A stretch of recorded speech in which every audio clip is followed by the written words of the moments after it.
Okay, guys. I've been reading a lot of comments on the first video that I posted about this wheel, and I wanted to go ahead and give you guys the update about what we did to go ahead and improve the performance of the wheel.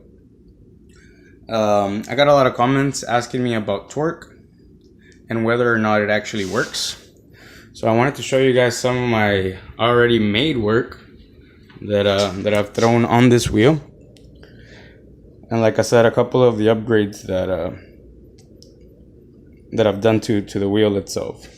Obviously, this wheel does not have a lot of torque because it has a small motor. That is the drill. It is a Ryobi drill, and it is a corded drill. I went ahead and drilled a hole, like I said in the first video. I drilled a hole to let the extension out. This drill is very powerful, but like I said, it's not able to take more than 4 to 5 pounds of clay once you're actually throwing. If you guys notice, we went ahead and put the wheel on blocks to give it a little bit more height, and as well as removing the blocks from the inside and pouring concrete from the bottom of the bucket to about yay high. So it gives it a little bit more weight, and it helps when I'm centering because it doesn't move anywhere. And the blocks are pressed against my wall, which allows me to keep it in place and really not let this thing go anywhere else than the center and where I placed it. Obviously, you have to find a spot in your house that is well leveled so that you do not want any imbalances when throwing. I went ahead and actually replaced the fishing line with a paracord. Now the paracord has more tension and is less elastic than the fishing line, which actually was a problem when I was trying to throw slow, or when I was trying to throw fast. It would actually kind of not help. It wasn't as good of a tension system as the one that I have now. And now you are able to turn it on and adjust speed to whatever you want. I mean, it's very good.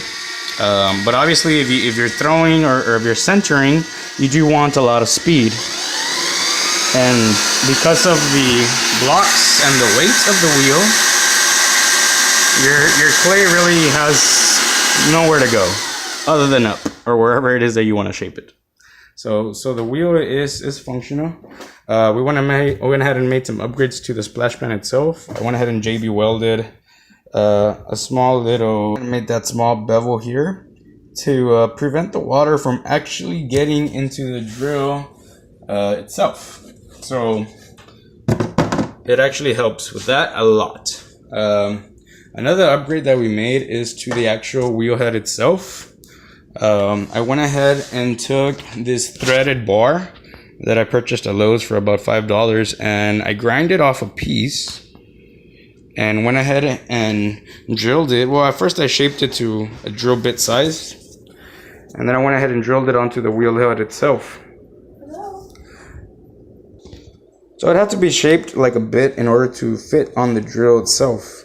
And I actually removed the center screw, and I replaced it with these 4 screws to give it a little bit more balance, and also to allow this thing to be fully placed in the center. So now this bit, the homemade bit, actually fits perfectly on the drill, and it's able to be locked in the same way that the previous one did. So like I said, this wheel has been going through a long way since our original design. It has been good. Actually, the bats themselves that I have been using have been upgraded from the past version. There were these small little flimsy ones to these better ones now. They have actually a plastic lining and cork. So the cork allows it to better soak up the water, and the plastic lining allows me to actually throw on a smooth surface. I went ahead and drilled some holes, and those are what actually locks onto the pins themselves. Those bat pins are really just two bolts screwed onto the Lazy Susan itself, and they lock in a certain manner. Obviously, when you're already throwing, you want to center a lot your clay so that you get no imbalances when actually throwing.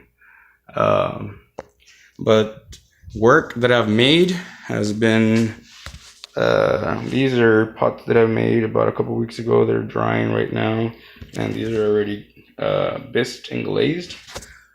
I've made full-on teapots with this wheel. So it is functional, it definitely works, and it gives you enough torque to work with, like I said, with about 4 to 5 pounds. So 4 to 5 pounds will allow you, and really 4 to 5 pounds is all you need when you're just trying to make small vessels or small little ashtrays, bowls that are really not that big. And you're still able to fully glaze them after bisque. Obviously you gotta fire them in the kiln, but other than that, the wheel is fully functional. And like I said, you are able to control the speed with this knob that we placed here. So you're able to turn it on with that tension. It does give you a little bit of control on your actual speed. But the wheel itself is fully functional. And like I said, you can give it a lot more speed when actually working.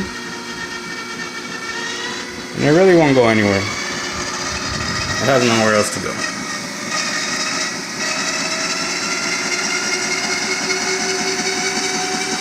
But it's a wheel. And it definitely beats paying $1,000. And it was a lot of fun to make too. So to all you ones that want to keep up with my work and want to know what I've made with the wheel itself, and maybe actually purchase some of my work, you can go ahead and check me out at jogmixmedia.com. And you can follow my link at the very bottom. There's an Instagram link that will follow you to my online portfolio with all the work that I've made with this wheel itself. Thank you guys.